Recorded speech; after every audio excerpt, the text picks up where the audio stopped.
Well, hello, Miss Jen. It is Tiffany here at Chic Critique from Munchkins and Mohawks Photography. We are going to take an in-depth look at your images today. I apologize if you felt that you didn't get enough time on your images last week. We're really supposed to keep them to 10 minutes, but I'm long-winded, so I am trying to stay within the parameters of Chic Critique's guidelines.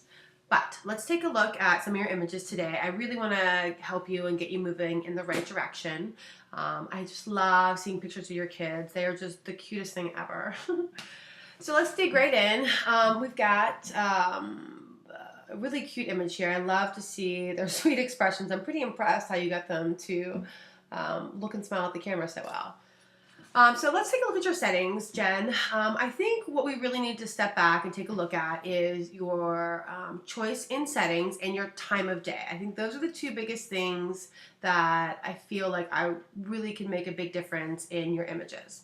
Okay, so we've got, let's see here.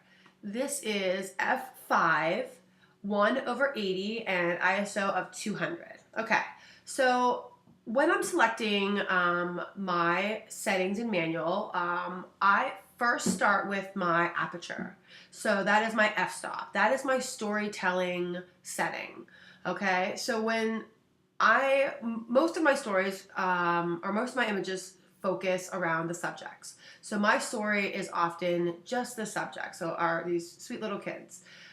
When I'm shooting, I try to shoot as wide open as I possibly can, which means a lower number. So if your lens opens up to 1.4, 1.8, that's where I'm shooting.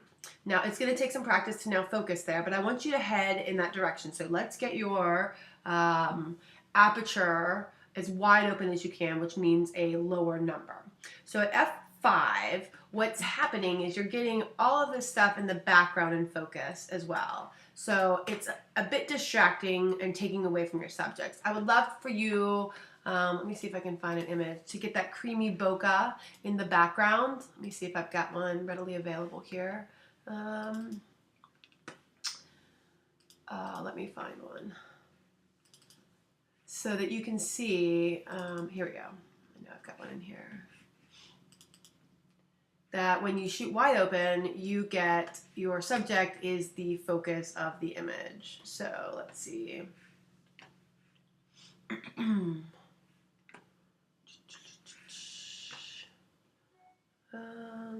Okay, Jen, let me find something.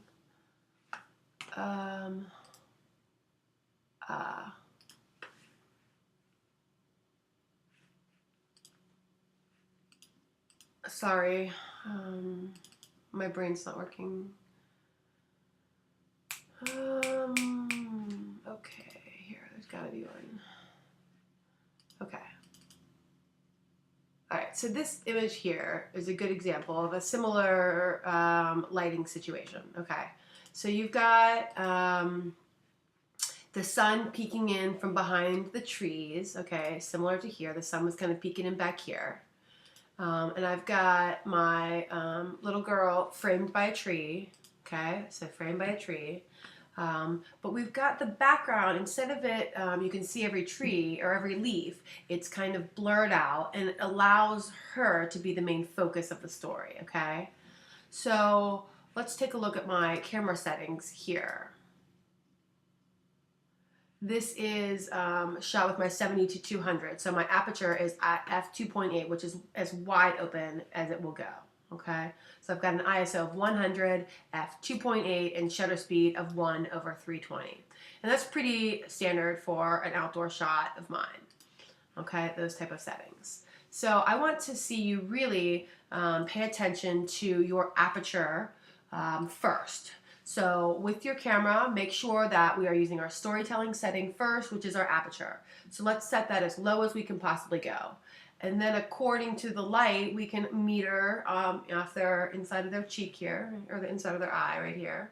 If you want to put your focal point right there, that will meter. And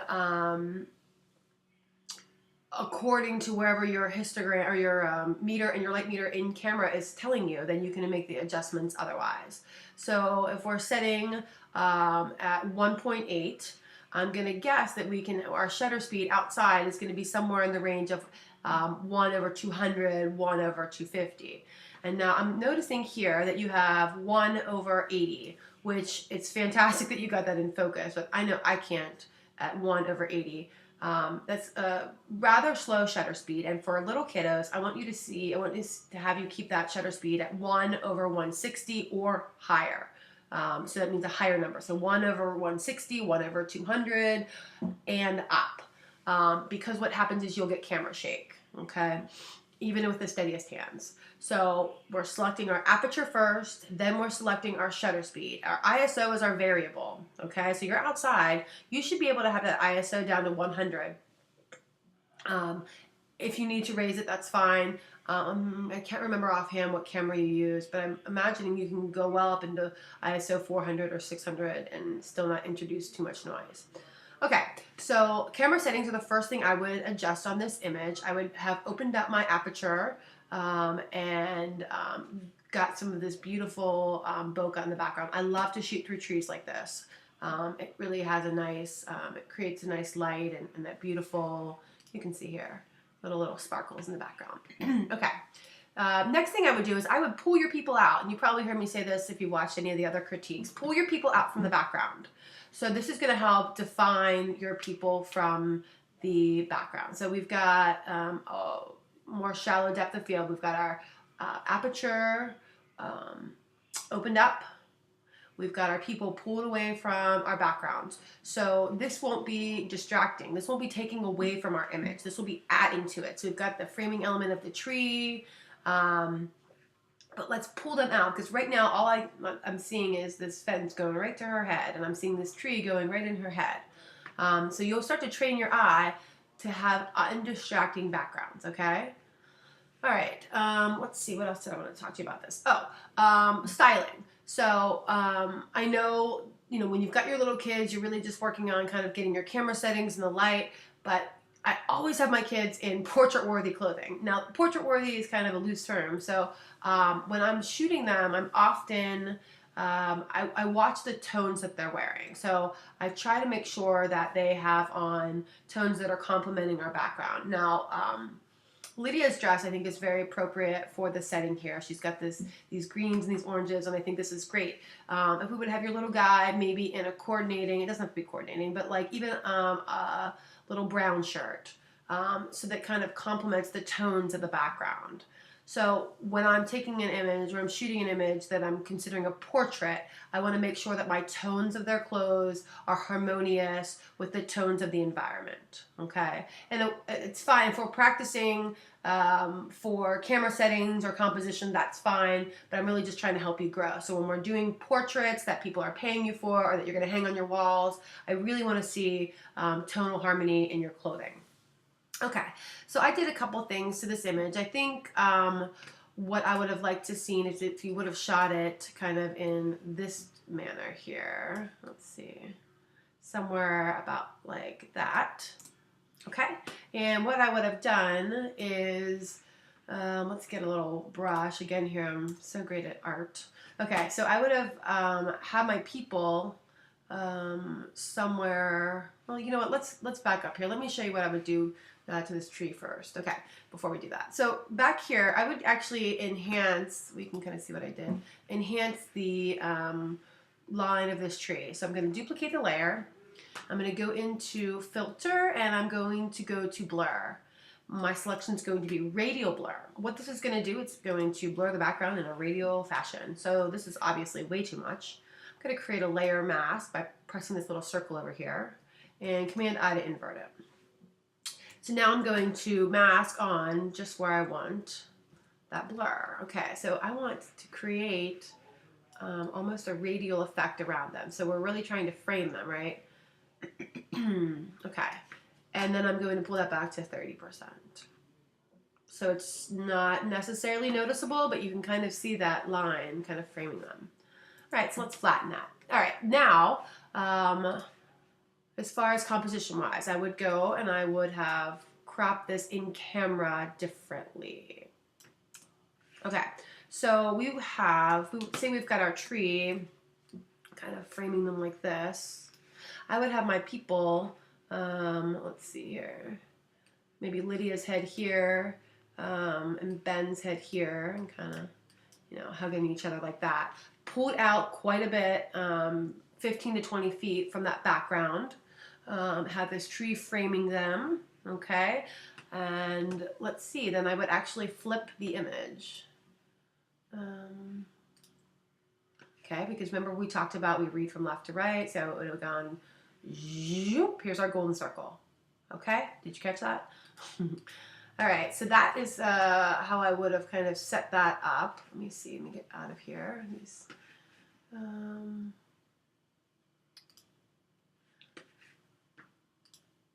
Okay, so that's what we would have done compositionally. So this image is, hold on.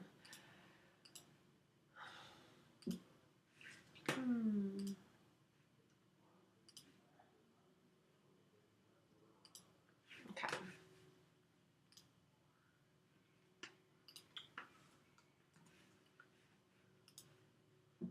Just rotating that again. Okay, so we would have got them, you know, had them framed by the tree. We would have had them 15 feet out from the background. We would have them in tonally pleasing outfits, and we want to make sure that our settings are appropriate. So we've got our aperture as wide open as we can go. We've got our shutter speed high enough that we don't get camera shake, and then we can adjust the ISO accordingly. Okay. But I don't know how you manage to get such sweet expressions from the kiddos. That's something that's really difficult to do, especially with kiddos this age, so great job on that. All right, so let's talk about our next image. All right, so little Mr. Ben we've got here. Okay, let's take a look at this. So let's take a look at your camera settings first. This is something I'm going to hit hard really this week for you. All right, he's so cute. Oh my goodness. Okay. Our camera settings are, all right, f5.6, shutter speed is 1/100, and ISO is 500. Okay, so here again, I want you to, couple things. Let's open up that aperture. So we are at 5.6. So we're getting everything kind of in the background in focus. With one little guy standing still, you could really open this up to 1.8, 1.4 and get nice sharp eyes, a beautifully sharp face, and all this other stuff would kind of melt away. So that's what I want to see you do first. So we're going to select a more wide open aperture. Our shutter speed is going to have to be increased because if we're letting in more light, we're also going to let that light in for a shorter amount of time, or else it's going to be overexposed. So again, 1/160, 1/200 is going to be the lowest I want you to go. So we're setting our aperture first, we're setting our shutter speed second, and then our ISO, 500, you definitely want to make sure that you're down. You're not going to need your ISO to be up that high because you've got plenty of light during the middle of the day. Okay. So that's what we're going to do. Again, let's pull our guy out from the wall. We want to have him out 10, 15 feet from the wall so that we get that beautiful bokeh in the background. Now, I do love how you've got these leaves in the foreground. I love when I have something in the foreground tying my subject to the environment. I feel like this leaf is a little bit close here and a little bit distracting. Had you taken a step a little bit to the left, okay, if you had a step this way, I'm sorry, camera right, okay, and shot at more of, let's see here, this angle, you would have avoided that leaf. So you would have gotten a little bit of the leaves in, but you would have not had it right in his face. Okay. So the next thing I want to talk about, let's see here, is the time of day you shot. So when we're really working on shooting portraits, there's only a few times of the day that I will shoot. Now, if you watched Head in the Clouds, my breakout session, I did show you how to work in the middle of the day sun. But if you've got the opportunity, I really prefer to work in golden hour. So an hour or two before sunset is really the best time to do portraits. The light is low enough in the sky that you don't get the harsh shadows coming down on your subject. So right now, you've got him in the shade, but we've got the light coming right down on him really high like this, okay? So that is creating some hot spots in here, okay? So most of his place is in the shade, but we've got this really distracting hot spot right here. So if you had shot it later in the day, the sun would be coming in from behind him, and it would give him that like beautiful glow hair light instead of like the hot spots on top of his head and on his face. So I think time of day, you're gonna see that if you were shooting 2 hours before sunset or up to 2 hours after sunrise, you're gonna have more pleasing light. Think if you go into a dressing room and they've got those overhead lights that come shine right down on top of you, you get like black circles under your eyes, okay? This is what when shooting in midday is like. So you have to do things to avoid that or alter that. So movement can do that, or sometimes I have them hold their hand up like a sailor, like they're saluting, or hats are okay. But I really only shoot in midday if out of necessity. So if you've got the ability to shoot at other times, I would want you to do that. So I think because this hotspot is so pronounced, I don't know that I would actually work this image. But if you did want to do that, what I would do is Command J to duplicate the layer, I for eyedropper. I would take my brush down to 30%, and I would kind of fill this in a little bit. Now, I think this is going to be too pronounced. I mean, I think with a little bit of time spent with a patch tool and doing that, you can kind of reduce that. But I really would like you next week, instead of worrying about fixing stuff in Photoshop, I want you to concentrate on getting it right in camera. Okay, so as far as composition goes on this image, let's take a look. Let's duplicate the layer. I'm going to move little guy over to the rule of thirds. Okay, so then if we take our crop tool, we can see where his eyes are falling. Maybe we make this bigger here. So I would have him fall somewhere in that area. And what you can do, I think you've seen me do this on other people's, is duplicate the layer, create a layer mask, and then you kind of just blend these in together. You have to make sure you don't have any repeating patterns, but you know, with a little bit of time in Photoshop, you can kind of create whatever you need to. Okay, all right, so let's head over to our last image. All right, okay. Again, here we've got a beautiful little girl. I love the moment you captured. So let's read what you're asking me here. All right, so I just love how she was looking at her shadow and holding her dress. I hate the dead grass and the setup of this image. I tried different presets, everything I could think of, and I'm beyond frustrated with this picture. What do you do when you love a moment but hate the setting? Okay, what I do is I put it in my personal scrapbook. So if the light's not right, if the composition's not right, I scrap it. I don't show images that are not up to par. So when you're learning, I want you to keep these images for yourself. Create a bank of, okay, these are my personal images. These are images that I've been learning on. You don't necessarily need to learn in the public eye.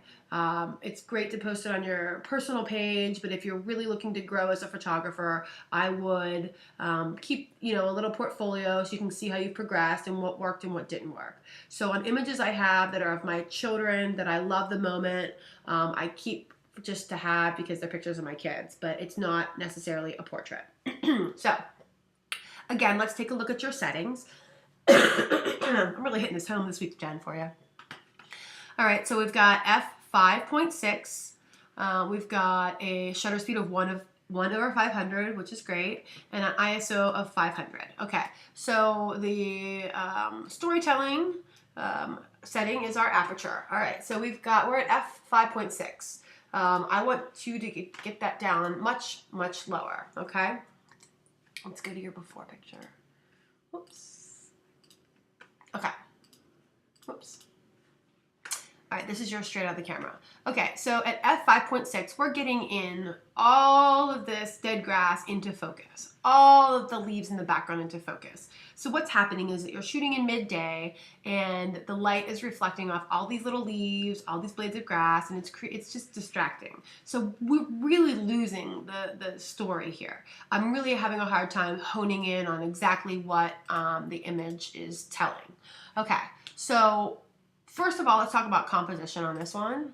All right, I think I would have cropped it something more like this. So our story is really the shadow, right? So let's kind of get in there. So a crop like this would be more appropriate. If what you loved about the story was the shadow, let's make that the focal point of the image. So we've got our golden spiral kind of leading right here, okay? But she's looking down, and here's our story.